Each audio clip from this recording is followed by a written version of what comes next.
Olá, tudo bom? Hoje nós vamos falar sobre as falanges de Umbanda, os espíritos que incorporam nela, por que existem várias falanges e como é organizada cada seção de falange. Vem comigo?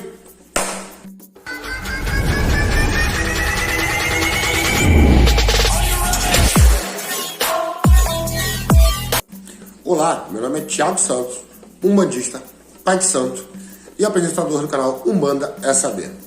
Nesse espaço abordamos temas espirituais com o intuito de levar conhecimento e esclarecimento para você.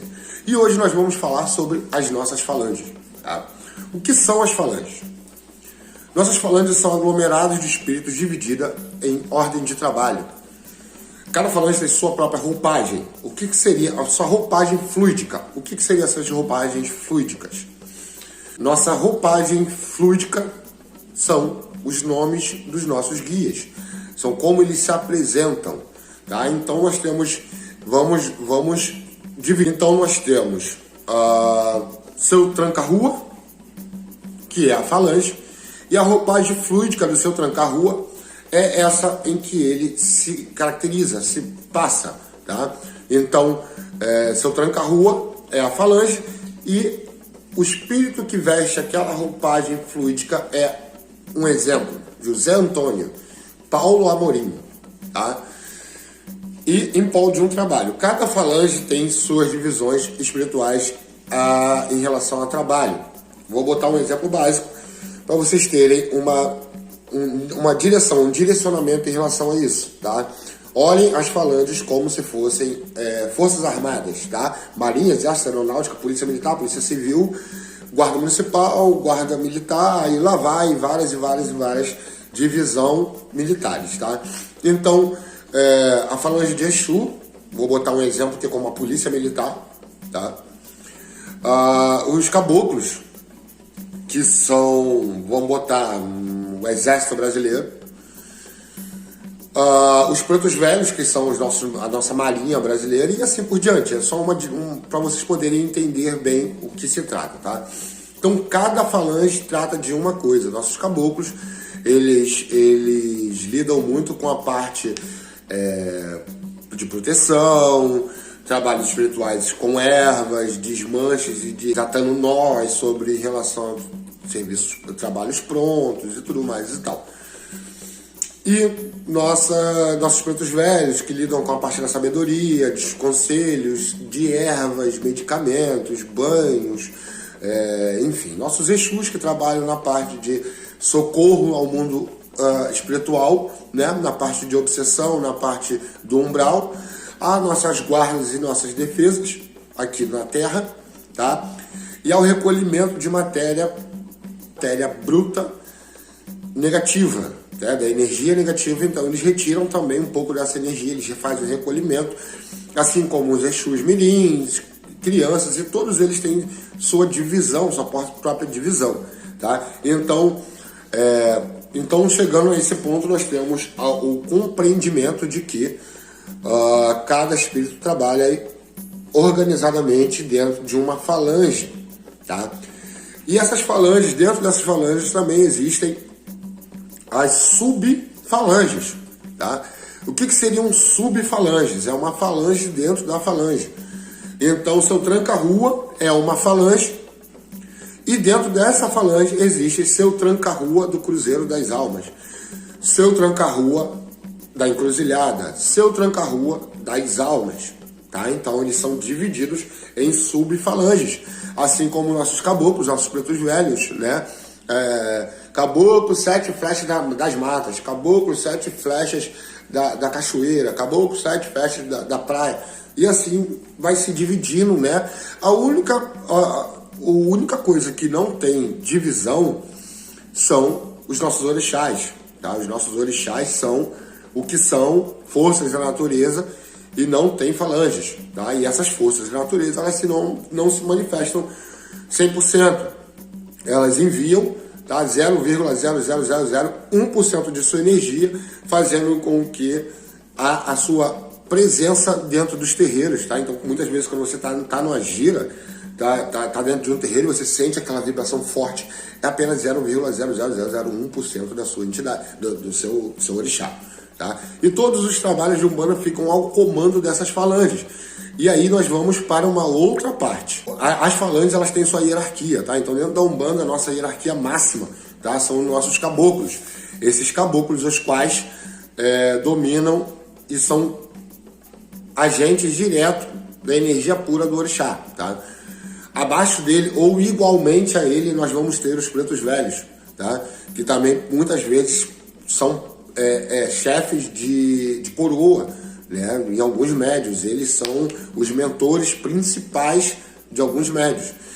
E abaixo desses dois começam a se classificar, tá? Falantes por falantes. Vou explicar de novo. Não quer dizer que eles sejam superiores ao ponto de eles dão a ordem e todos os outros têm que obedecer. Porém, o grau de importância é necessária, é direcionado a esse ponto, tá? Então, nossos espíritos são classificados por falanges, tá? E vou lembrar de novo, são nossos espíritos trabalhadores. Os nossos espíritos trabalhadores são classificados por falange. Tendo visto desta forma, é muito fácil identificar que a entidade original, a que gerou o nome daquela determinada falange, não incorpora mais, não desce mais. E hoje o que nós temos dentro dos terreiros, para as nossas consultas e com todo carinho e com todo amor, cuidando de todos nós, são milhares e milhares e milhares de espíritos de irmãos nossos que se foram dessa terra e hoje preferem vir dentro de uma falange, abraçar a causa de alguns dos irmãos, aconselhar, proteger, direcionar e ensinar. Com tudo isso, nós quebramos o misticismo de que as imagens se parecem com os guias se parecem com as imagens. Tá? Então, é um absurdo isso, não chega a esse ponto, não é desta forma. Tá? Até porque se você for ver, a imagem do seu Exu caveira, ele é uma caveira. Então, cada vez mais que o tempo passa, a gente vê os irmãos tentando se parecer com as imagens dos Exus. E se for chegar a esse ponto, nós vamos ver já irmãos se cortando para aparecer o osso do Exu caveira, né? Ou o pé de vaca de cabra do seu marabô.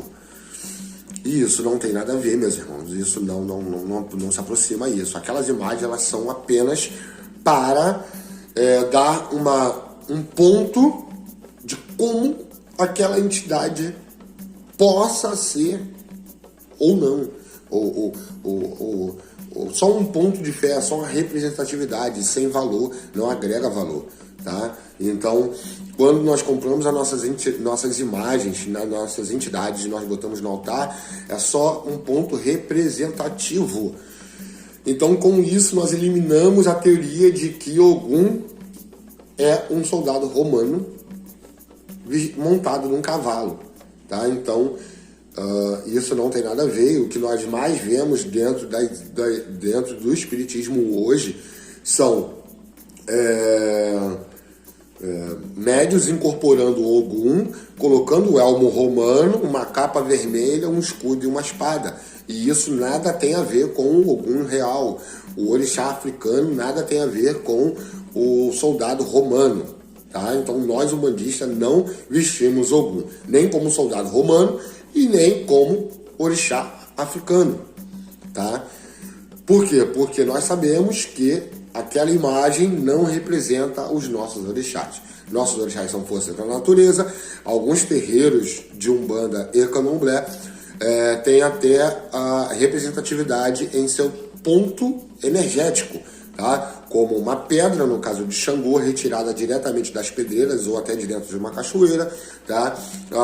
Uma quartinha com água de cachoeira para Oxum, outra quartinha com água da praia para Iemanjá, e assim por diante.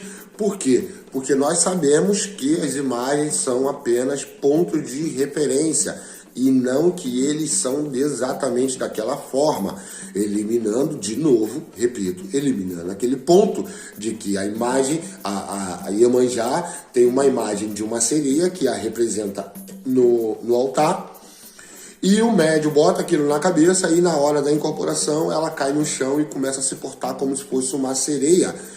Iemanjá não é a sereia, é ponto de representação, tá?